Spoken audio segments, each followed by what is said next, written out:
At a traffic light intersection, a truck resembling Optimus Prime rammed into an armored cash transport vehicle waiting at the lights. The armored truck instantly flipped onto its roof. The security guard inside was disoriented. Then, a group of masked robbers appeared. Their movements were practiced and their roles clearly defined. Some kept watch, others scattered nails on the road. Learning that the victim had called the police, they knew they had only 3 minutes.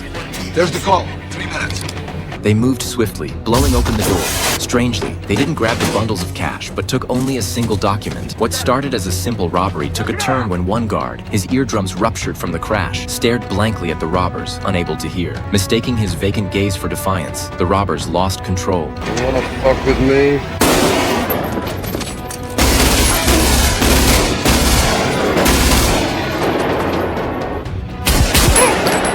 Now the situation had changed entirely. Killing one cop was a felony. Killing 3 meant the death penalty. Police arrived swiftly, but luckily, the thieves had laid down spike strips earlier, buying them a little time to escape. The scene shifted to the stolen document being handed to a man. It turned out to be a $1.6 million bearer bond. The man who stole it was professional criminal Neil. For this job, Neil would receive a $640,000 cut. The middleman had already paid a $150,000 deposit, with the remainder due after the bond was sold. The entire crew then headed to a restaurant to divide the loot. But before that, Neil had one more thing to do.